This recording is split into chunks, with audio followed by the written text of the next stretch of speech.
Hi, how's everyone? Happy Sunday. I'm continuing our conversations here, and also before I start, just want to remind you that on January 31st, this new book is coming out. It's called The Healing Self, a revolutionary new plan to supercharge your immunity and stay well for life. The book is co-authored with Rudy Tanzi, who is a professor of neurology at Harvard University, and he is one of the most influential people in the world, and he is Vice Chair of Neurology and Director of the Genetics and Aging Research Unit at Massachusetts General Hospital in Boston.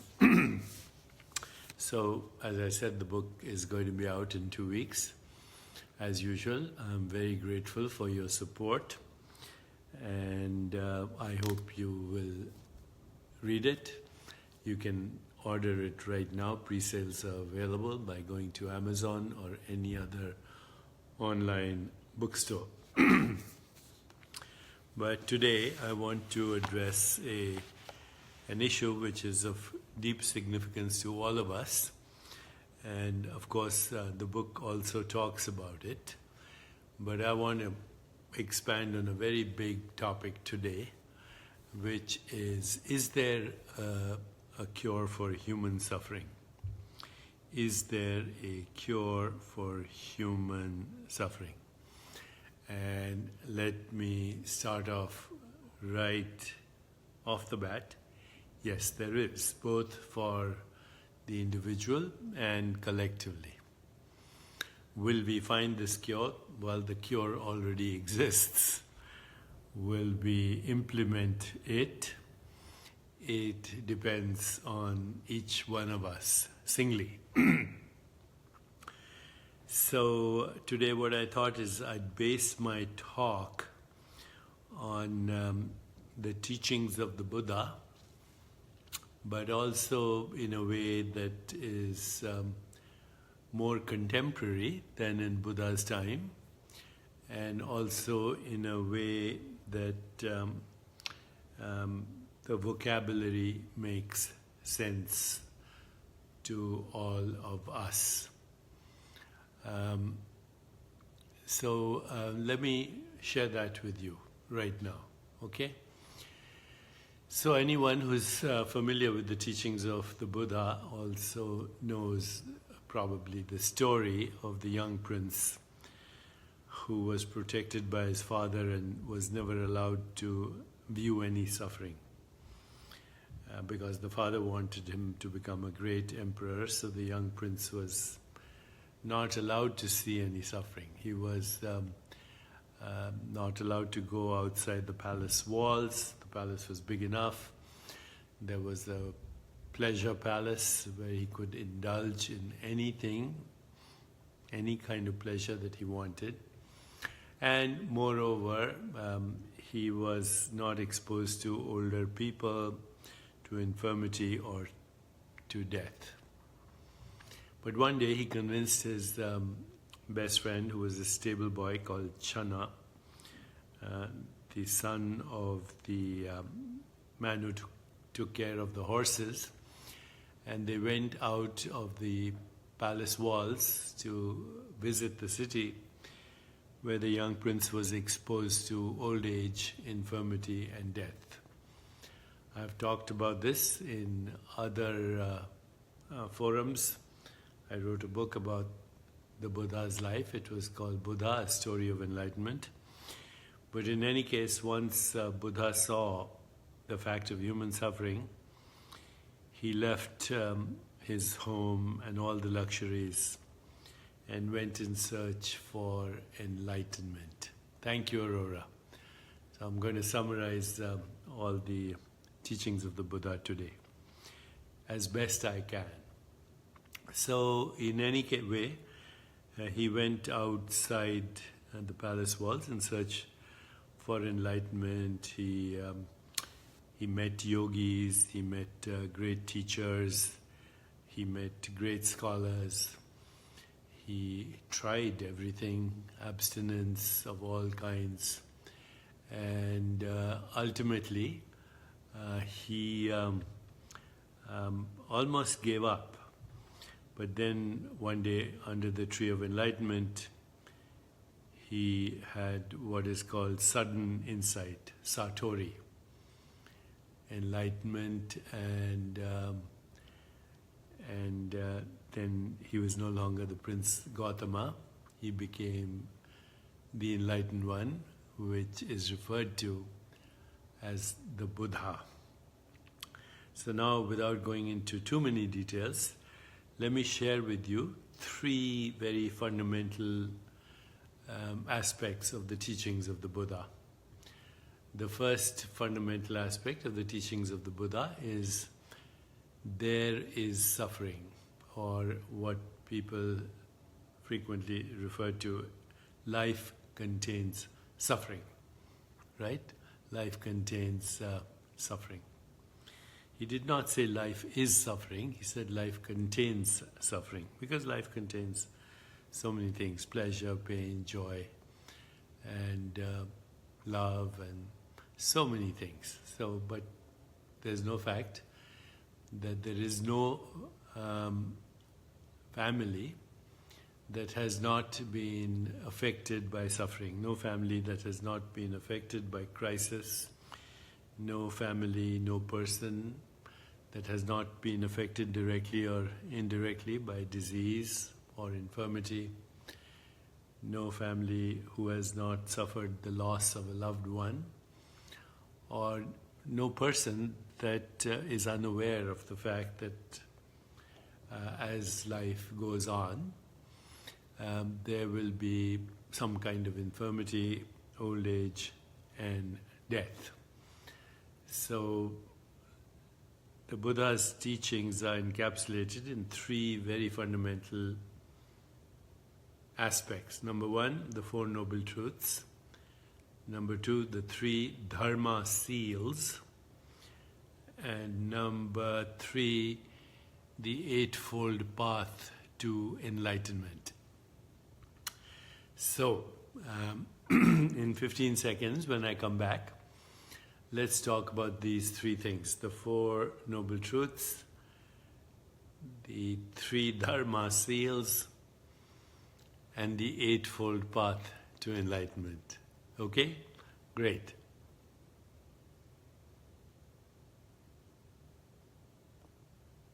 So we are back. We're back here. I said we would talk about the Four Noble Truths, the three Dharma seals, and the Eightfold Path to Enlightenment. So the Four Noble Truths.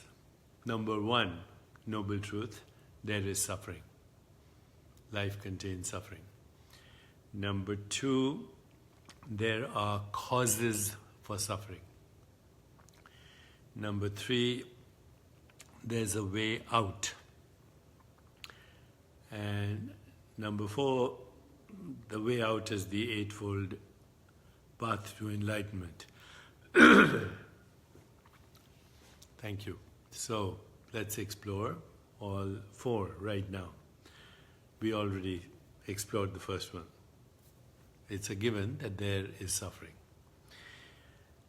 Number two, there is always a cause of suffering, and the cause of suffering can be summarized in one sentence: not knowing the true nature of reality. Not knowing the true nature of reality.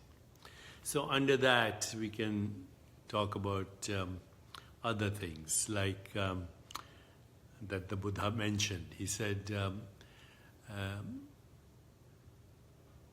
there is no such thing as a separate self. There is no such thing as a separate self. We are inter-beings, as Thich Nhat Hanh has so elegantly stated, that inter arise in the inter-isness. So we are inseparably connected to all that exists. And anytime we identify with an ego identity, a skin-encapsulated entity called little ego, encapsulated in a body that is squeezed into the volume of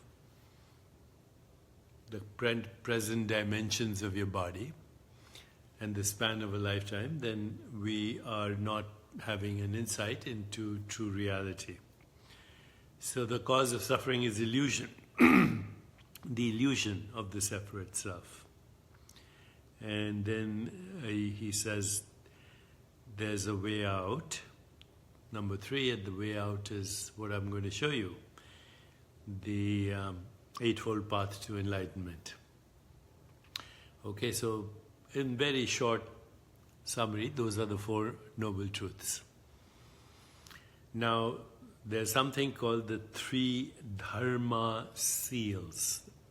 3 Dharma seals.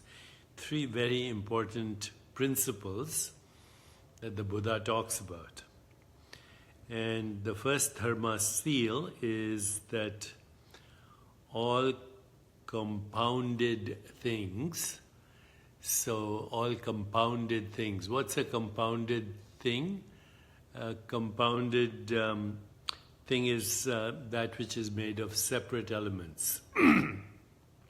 So your body is made of separate elements, right? This is made of separate elements.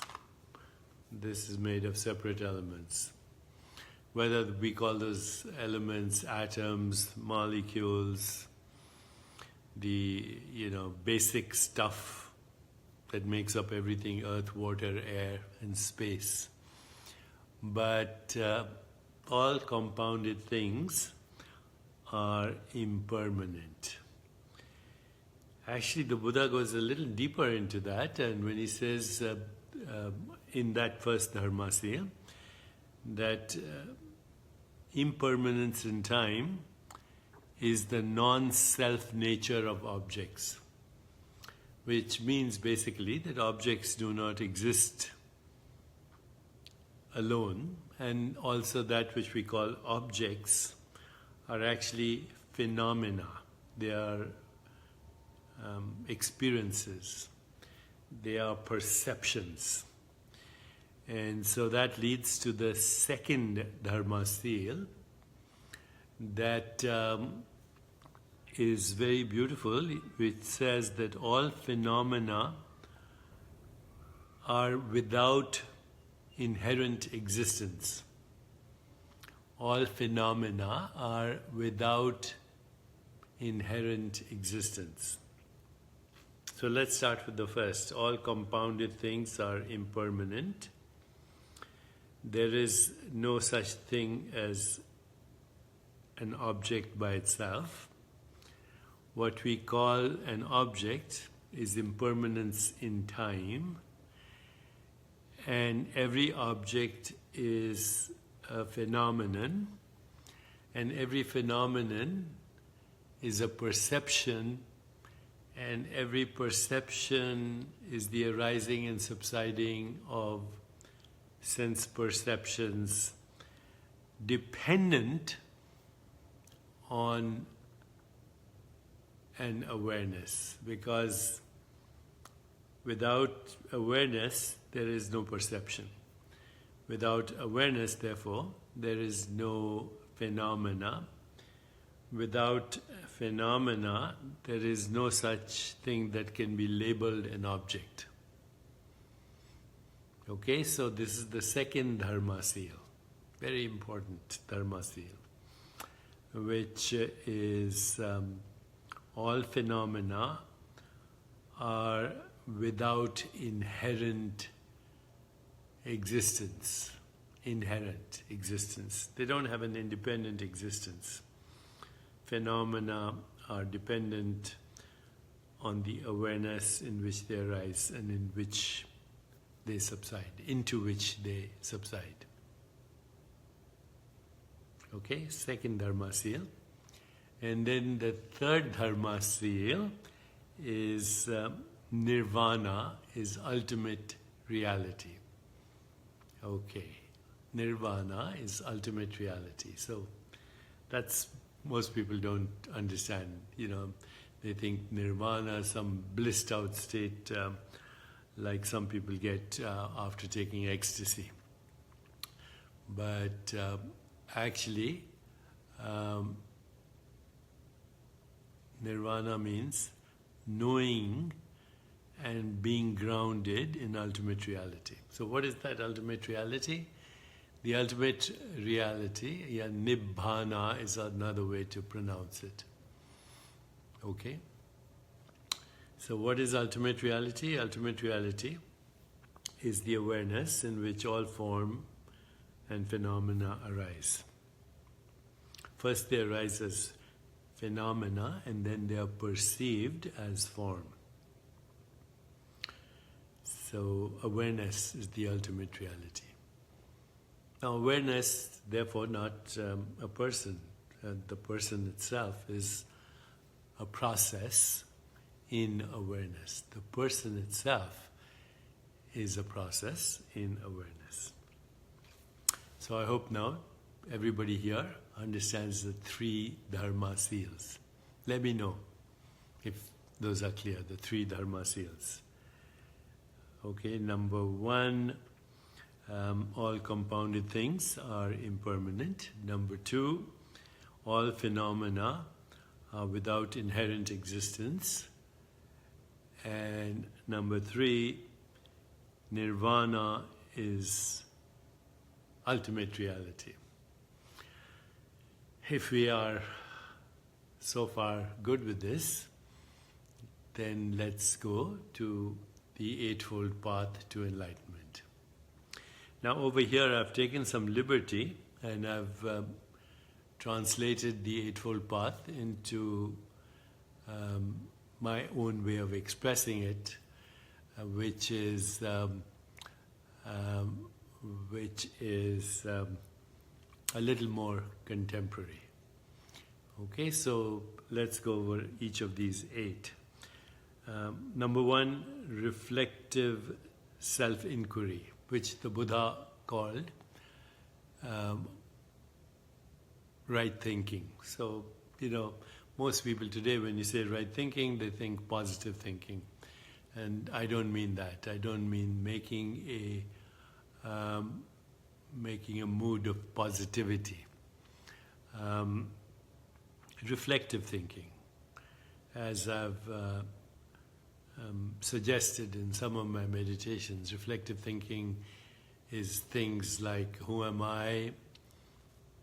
What do I want? What's my purpose? What am I grateful for? What is the meaning of life? What is the best way to solve a problem? So reflective, creative, insightful thinking is number 1. Taking time to reflect, meditate. Number 2, what the Buddha calls is right perspective. And as I have explained before, perspective all depends on your frame of reference. And the frame of reference is always driven by context and meaning and relationship and the story you're telling yourself. So what is right perspective? The Buddha says either no perspective or all perspectives. So I translate that very, very simply as just give up the need to be right. Give up the need to be right. Be defenseless. You have a point of view, because that's all we are, a point of view. But there is no need to defend that point of view as the only correct point of view. By the way, if you just do that, give up being right, you will improve your life at least by 95%. No arguments and no defensiveness. Number 3 in the Eightfold Path, I would say focused awareness. That means awareness that is focused on attention and intention. Attention always brings energy to any experience, and intention transforms the experience. So I would translate that as focused awareness. Number 4, what the Buddha calls is right effort. Right effort. And I would say right effort is just diligence in spiritual practice every day, whether it's meditation and mindfulness, or whether it is reflective self-inquiry, whether it is karma yoga, bhakti yoga, jnana yoga. All of this is right effort, diligence in practice. What in Sanskrit is called sadhana. Sadhana. So that's number 4. Number 5, I would say then, is what the Buddha calls right livelihood, which means making your livelihood through non-violence, not making your livelihood through anything that creates violence to body, mind, spirit, or the world, including guns, including toxic substances, including any form of theft or stealing, but making your livelihood by nurturing life and the ecosystem of existence. So right livelihood would be number 5.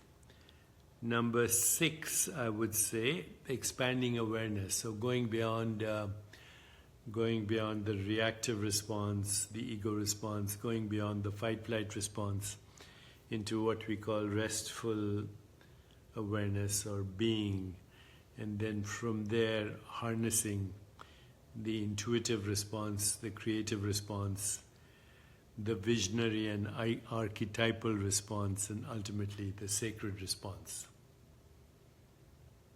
So I would say that would be awareness, expanding awareness, number 6. Number 7, what today is becoming very popular as an expression called mindfulness. I would replace that with another expression called metacognition. Metacognition means being aware of sensory experience as it happens, and that means awareness of all experience, right? The 5 senses, the body, the musculoskeletal system, the visceral organs, but also being aware of the web of relationship and aware of mental space, and then being aware of the choices we are making. Susan Blanda says she likes mindfulness better. So be it.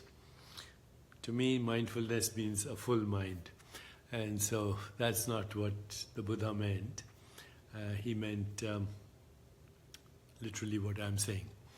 Metacognition, aware of experience as it happens, and aware of choices that you make in every eternal now. And then the last thing, the 8th thing that I want to mention is right speech. Be aware, be a witness to what you say, use correct words. So, we see the what do you call it, the fallout from President Trump using the word shithole countries, and see how much damage, how much injury, how much hurt that has gone throughout the world. So be mindful of your speech, observe your speech, ask if what you're going to say is necessary. Ask if it is kind. Ask if it is loving and compassionate. Ask if it is going to change and make life better. Ask if your speech is going to create joy in the listener. Okay? So those are the eightfold things that happen, which then spontaneously lead to what the Buddha called divine qualities or divine emotions or divine attitudes. So the first is loving kindness. The second is compassion. The third is empathy. No, actually, empathy and compassion go together. So the second is compassion and empathy. The third is joy. And the fourth is equanimity. The peace that passes understanding as we go beyond the dark alleys, the ghost-filled attics, and the dark, hidden corners of our separate self. Okay, there we are. The eightfold path to enlightenment. Reflective self-inquiry, perspective, focused awareness, diligence or sadhana, effort, practice, livelihood, expanding awareness, metacognition if you want mindfulness, and correct speech. So this ultimately results also in the loss of the fear of death, because death happens to what we call phenomena. And what are phenomena? Experiences. And what are experiences? Fluctuations of consciousness that we ultimately call objects. Those are human constructs, but you can understand that the fear of death is the fear of phenomena that are inherently without existence, that are without inherent existence. So I won't explain that again, but I think that about sums it up. So all the things that happen in the world, by the way, are treatment of others, self-abuse, domestic violence, violence in communities and societies, war, terrorism, destroying the ecosystem, climate change, social and economic injustice. They're all connected to these principles, to the illusion of the separate self and going beyond this. And therefore, those three things, actually we can say four. Four Noble Truths, 3 Dharma seals, divine attitudes, and the Eightfold Path to Enlightenment. And then we have addressed not only a solution to our own suffering, but actually if enough of us are part of this, then we are offering a solution to collective suffering. And for this reason, I'm asking you once again to join jayo.com. I want to thank Aurora and some other people who've started posting their story on Jayo. And I watched, Aurora, your story. I read it. I read the story of many others. So right now we are creating a system where we can link to those stories on various social networks, because if we all share our stories,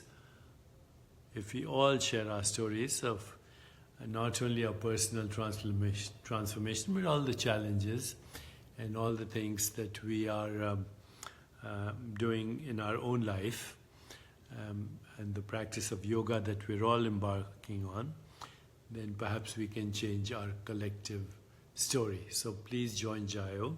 Please share your story. Please send me your questions and comments at the following address, info@jayo.com. And do remember, I'm ever grateful to all of you, and eternally now. Aurora Carson, please everyone, come share your stories on jayo.com. Thank you, Aurora. As usual, you're a champion, and you've helped so much. Lauren says, I quit smoking after 20 years. It's been 2 weeks. Yay, congratulations. That's a story. So do share your story. Jayo.com. Jacqueline, it's JIYO.com.